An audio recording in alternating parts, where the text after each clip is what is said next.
अस्सलाम वालेकुम दोस्तों, कैसे हो आप सब। मैं आज के व्लॉग में आपको खुशामदीद कहती हूँ। आज हम क्या बनाने जा रहे हैं, चलिए मेरे साथ मिलकर देखिएगा। ये देखें, 3 अदद मेरे पास पोटैटो हैं, ये बड़े साइज़ के हैं। 3 अदद आलू। सबसे पहले हम इनको छीलेंगे।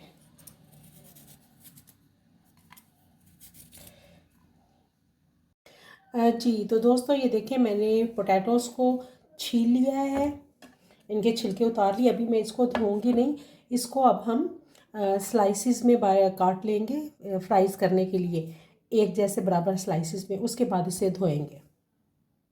ये देखें मैंने आलू जो हैं वो फ्राइज़ के लिए काट लिए हैं।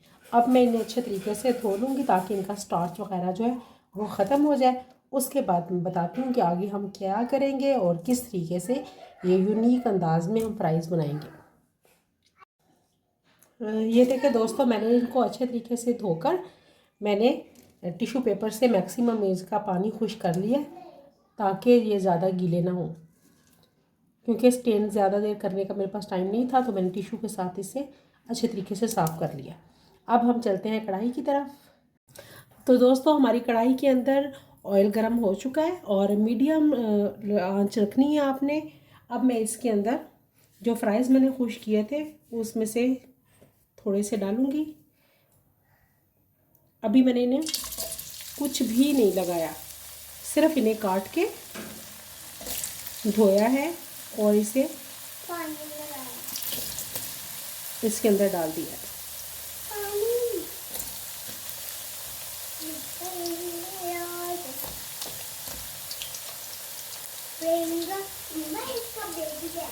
ओके, बस अब हम इसको एक दफ़ा ज़रा इस तरह कर लेंगे, थोड़ा सा हिला देंगे ताकि ये आपस में ना जुड़े।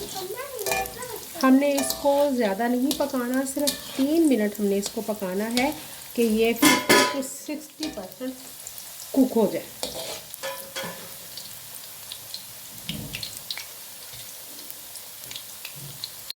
जी दोस्तों, तो ये देखें तकरीबन 3 मिनट के बाद ये 60% कुक हो गए। अब मैं इनको निकाल लूँगी।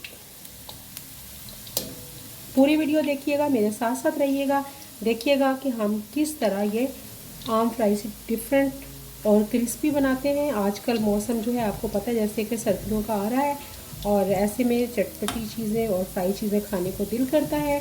तो बच्चों को तो फ्राइज़ वैसे ही बहुत पसंद होते हैं, तो उनकी डिमांड होती है कि बस रोज़ ही उनको फ्राइज़ बना कर दिए जाएँ। तो आप ये रेसिपी इस्तेमाल कर सकते हैं। बाकी जो मेरे पास काटे हुए आलू हैं, ये मैं इसके अंदर डाल के इनको भी 3 मिनट के लिए फ्राई करती हूँ।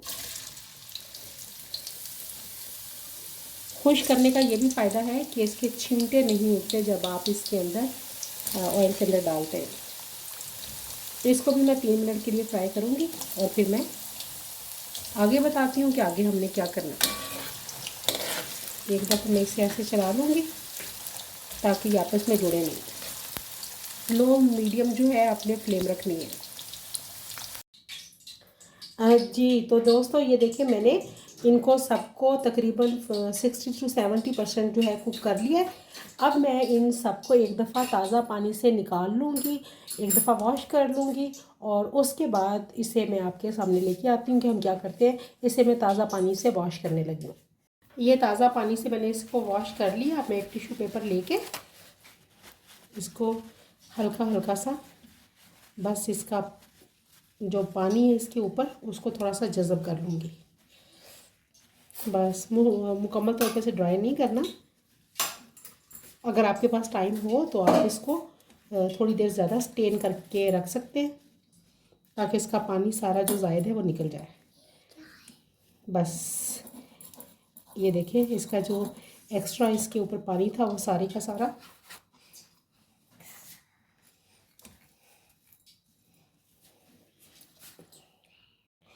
अब ये सारा मैंने इसका एक्स्ट्रा जो इसके ऊपर पानी था वो ड्राई कर लिया। अब कॉर्नफ्लोर जो है वो मैं इसके ऊपर छिड़काव कर दूँगी। मैं तो अंदाजे से ही डाल रही हूँ, आप इसको खाने वाले 2 या 3 चम्मच डाल सकते हैं। अब मैं इसको अच्छे तरीके से मिक्स कर दूँगी। इस मरहले पे आपने कॉर्नफ्लोर लगाना है। ऐसे अच्छे तरीके से कर देना मिक्स। आप प्लास्टिक के पेपर के अंदर भी इसको डाल के मिक्स कर सकते हैं। अच्छे तरीके से मिक्स करना ताकि सबको ये स्टार्च लग जाए। ये देखिए कितना अच्छा एक जैसा सबके ऊपर ये स्टार्च लग गया। अब मज़ीद 3 मिनट जो है मैं इनको फ्राई करके निकाल लूँगी और देखिएगा कितने मज़े के क्रिस्पी हमारे फ्राइज़ बनते हैं। जी अब मैं इसके अंदर ये फ्राइज़ डालने लगी हूँ।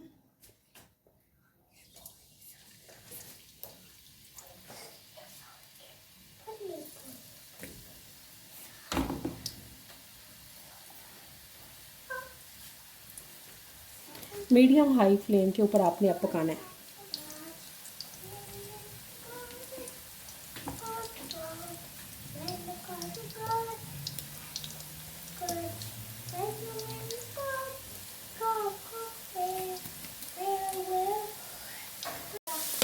जी ये देखिए दोस्तों, तकरीबन 3 मिनट के बाद हमारे फ्राइज़ बिल्कुल तैयार हो गए हैं। मैं अब इनको निकाल लूँगी और इसी तरह बाकी भी सारे फ्राई कर लूँगी। अब मैं मज़ीद इसके अंदर डाल दूँगी।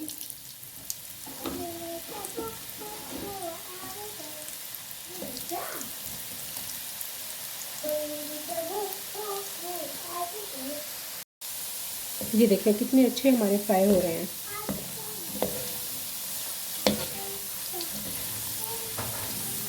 और इन सबको फ्राई करके उसके बाद आप इसके ऊपर नमक जो है वो स्प्रिंकल कर सकते हैं, चाट मसाला लगा सकते हैं या आप वैसे भी इसे खा सकते हैं। बहुत मज़ा आएगा। आप बच्चों की फरमाइश पूरी करना आपके लिए कुछ मुश्किल नहीं रही और आपको ये रेसिपी में बहुत मज़ा आएगा और बिल्कुल डिफरेंट फ्राइज़ बनेंगे। बच्चे रोज़ खाने की फरमाइश करेंगे। जी अभी ये जो आखिरी मेरे पास बच गए हैं इनको भी मैं इसके अंदर कढ़ाई में डाल रही हूँ। और दोस्तों अगर अभी तक आपने मेरा चैनल सब्सक्राइब नहीं किया तो प्लीज़ मेरा चैनल सब्सक्राइब कीजिए, मेरी रेसिपीज़ ट्राई कीजिए और अगर आपको पसंद आती हैं तो शेयर भी कीजिए। मुझे फीडबैक देना ना भूलिएगा। बेल आइकॉन का प्रेस ज़रूर कीजिएगा क्योंकि इससे मेरी हर आने वाली वीडियो आपको सबसे पहले मिलेगी। जी और जिमल से मिलने का मौका भी मिलेगा आपको। क्यों जिमल, अब मिलेंगी? ओके। ये देखें दोस्तों हमारे सारे फ्राइज़ जो हैं वो तैयार हो गए। अब मैं बच्चों के लिए चूँकि बनाए हैं तो इसलिए इनके ऊपर सिर्फ स्प्रिंकल करूँगी मैं सॉल्ट और कुछ नहीं स्प्रिंकल करूँगी। बस इनको थोड़ा सा हिला दूँगी ऊपर नीचे। आप इसके ऊपर चाट मसाला भी लगा के खा सकते हैं। बहुत मज़े के हमारे फ्राइज़ तैयार हो चुके हैं। मैं तो बच्चों के साथ इंजॉय करने लगी हूँ, आप भी कीजिए। ये देखिए बहुत क्रिस्पी, बहुत मज़े के। इजाज़त दीजिए, अल्लाह हाफिज़।